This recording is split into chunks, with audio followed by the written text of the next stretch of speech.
Welcome. Yesterday we began our conversation about divorce. Today I want to talk about conscious uncoupling. So what is that? It's divorcing or separating with amicable intentions. So it really takes 4 elements in order to do this. The first part is remembering that even though you're ending this relationship, this person is still your partner. I know, it sounds counterintuitive. However, when we do this, we rise into our highest level of consciousness and we practice respect for this person. The whole purpose of a relationship is to teach us. This person has been our teacher, our partner. Every lesson that they have given us has helped us rise into the best version of ourselves. So in that respect, when we now view our partner that we're breaking up with as our teacher, we're able to give them respect throughout this process. Now, by the way,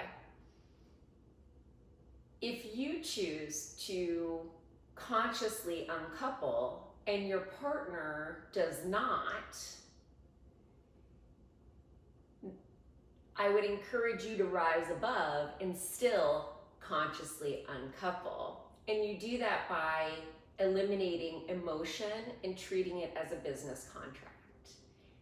You will still process your emotions, but just not directly with your partner. So no spewing of bad words, no drama. So it's separate. You treat it as a business contract, which is essentially what a marriage contract is. And when you get a divorce, that's what you're doing. You are breaking that contract. So part 2, keeping the emotion separate from the business deal. When you're breaking the contract, you're basically agreeing to uncouple. And you just need to break down the details. Who's gonna get what? If you own a house, are you gonna split it 50-50?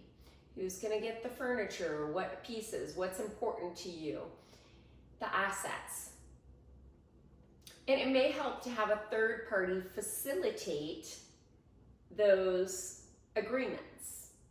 And we'll talk more about that tomorrow when I talk about dissolutions. Dissolutions versus divorce saves a lot of money and a lot of hard feelings because you're able to agree on everything.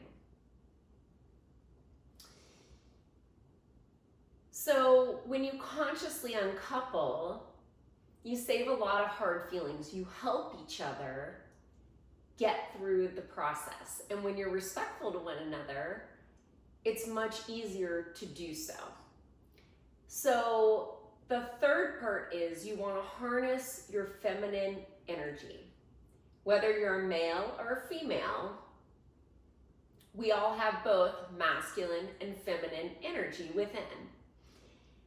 And normally we want to keep a balance, but in conscious uncoupling, we want the feminine energy to shine because the feminine energy is the nurturing energy, the peacemaking energy, and most importantly, the healing energy.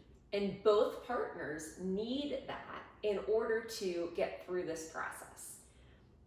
Whether you were the one to initiate the divorce, the uncoupling, or not, doesn't matter. The process is the same.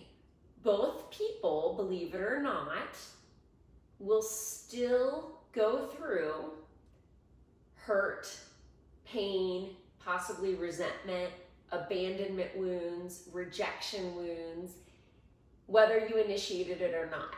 You may not expect it, but at some point, it may happen down the road, you will grieve. And it may show up in very unexpected ways. But when you help each other through this process, it goes a lot smoother. And if you have children, keep in mind, your spouse will always be in your life through your children. So it's very important, if you're able at all to uncouple consciously, it will be so helpful to your children, but also to yourself, because when your children get married or have children or have major life events, you won't have that gut-wrenching feeling of, oh my God, I have to see this man again or this woman again or whoever.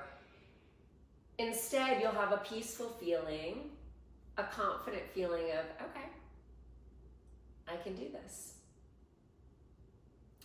Point number 4, the final point. When you consciously uncouple, you allow space for expansion. Many people, when they divorce, have broken families. There's a lot of hate. There's a lot of feelings of contempt and just horrible feelings,